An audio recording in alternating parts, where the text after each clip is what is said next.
আসসালামু আলাইকুম। আজকের এই ভিডিওতে আমরা যে বিষয়টি নিয়ে আলোচনা করব সেটা হচ্ছে অ্যালগরিদম। অ্যালগরিদম জিনিসটা কি? তো চলুন প্রথমে আমরা আগে বইয়ের ভাষায় দেখি অ্যালগরিদম কি, তারপর আমরা আমাদের নিজের ভাষায় বুঝব।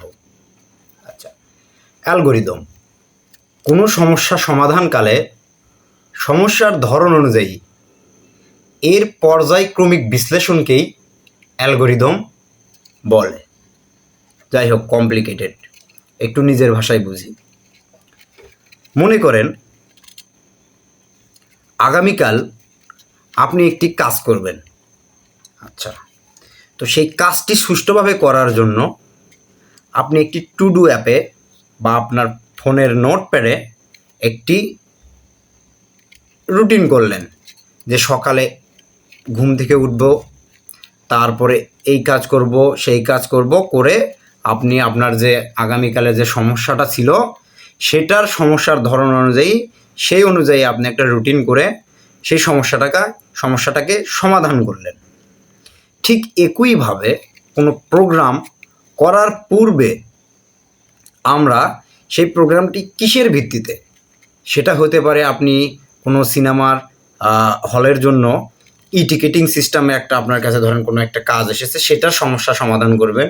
সেটার কাজটি কিভাবে শুরু করবেন, কি কোথায় থেকে শুরু করবেন, সবগুলোর যে একটা প্ল্যান বা একটা পরিকল্পনা, সেই পরিকল্পনা যে আপনি পর্যায়ক্রমিকভাবে বিশ্লেষণ করে যে লিখিতভাবে লিখে রাখবেন, এটাকেই মূলত বলে অ্যালগরিদম।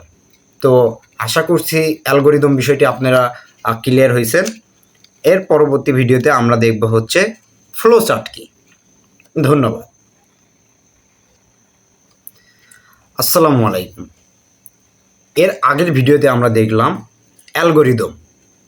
আচ্ছা, আজকের ভিডিওতে আমরা যে জিনিসটা দেখব সেটি হচ্ছে ফ্লো চার্ট, অর্থাৎ আপনার যে কর্মপরিকল্পনা বা সমস্যা সমাধানের যে পর্যায়ক্রমিকভাবে আপনি লিখিত যে তথ্যটি লিখে রেখেছেন সেটা মূলত হচ্ছে অ্যালগরিদম।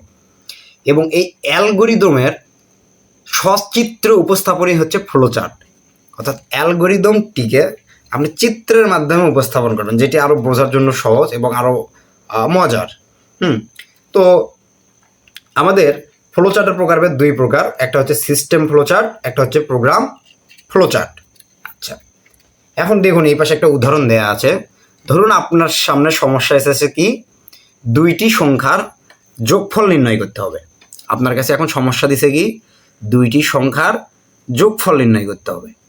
তাইলে আপনি অ্যালগরিদম কী করবেন, আমাদের প্রত্যেকটা অ্যালগরিদম আমাদের কী করতে হবে, প্রথমে তো আমাদের আগে কাজটা শুরু করতে হবে। যদি আপনি খাতা কলমে দুইটি সংখ্যা যোগফল করতে চান তাহলে খাতা নিতে হবে, কলম নিতে হবে, আপনাকে চেয়ার বা চেয়ার টেবিলে বসতে হবে, তাহলে কাজটা শুরু করতে হবে। শুরু করার পরে এখন সংখ্যা দুইটির মান এ বা বি, দুইটা সংখ্যা, এই সংখ্যা দুটির মান কত, ধরুন এ এর মান 5, বি এর মান 10। এই সংখ্যা দুইটির আমরা কি করলাম, মান গ্রহণ করলাম। প্রথম আমাদের দ্বিতীয় ধাপ শেষ। মান গ্রহণ করা শেষের পরে আমরা গেলাম এখন আমাদের কত নম্বর ধাপে, তৃতীয় ধাপে। আমরা এই ধাপে গিয়ে এখন সংখ্যা দুইটি যোগ করব। ঠিক আছে, যোগ করা হয়ে গেলে আমরা আমাদের যদি হ্যাঁ হয় যে আমাদের যোগ করা হয়ে গেছে, তাইলে আমরা এখন পরবর্তী ধাপে যাব। এখন আমরা যোগফলটিকে কি করব, প্রদর্শন করব। তারপর আমাদের সমস্যা বা কাজটি শেষ করব। সুষ্ঠু একটা পরিকল্পনা।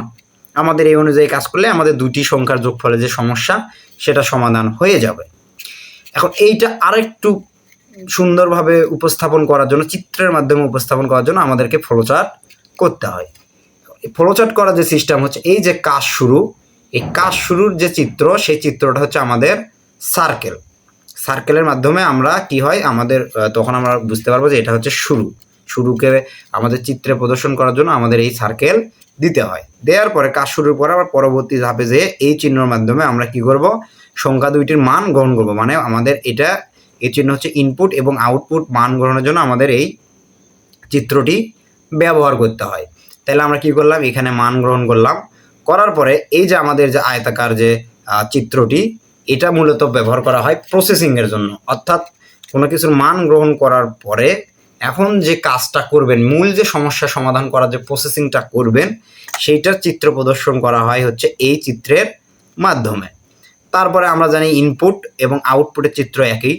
তারপরে আমরা এখানে এসে কি করলাম, প্রসেসিংয়ের পরে এখন আমাদের আউটপুট প্রদর্শনের পালা। তারপর আমরা আউটপুট প্রদর্শন করলাম, করার পরে সর্বশেষ কাজ হচ্ছে আমাদের আবার প্রোগ্রামটিকে শেষ করা। শুরু এবং শেষ উভয়ই চিত্র সেম। তো আশা করছি আপনারা অ্যালগরিদম এবং ফ্লোচার্ট কিভাবে করতে হয় বুঝতে পেরেছেন। অর্থাৎ আপনাকে যদি ফ্লোচার্ট দেওয়া থাকে সেটা থেকে আপনারা অ্যালগরিদম করতে পারবেন, অথবা অ্যালগরিদম যদি থাকে সেখান থেকে ফ্লোচার্ট করতে পারবেন, অথবা দুইটার একটাও যদি না দেওয়া থাকে, শুধু যদি প্রশ্ন দেওয়া থাকে, তাইলে আপনারা সেখান থেকেও কী করতে পারেন, ফ্লোচার্ট বা অ্যালগরিদম তৈরি করতে পারেন। পরবর্তীতে যখন আমরা বিভিন্ন বোর্ড কোশ্চেন সলভ করব তখন এগুলো বিষয়ে আরও বিস্তারিত জানতে পারবেন। ধন্যবাদ।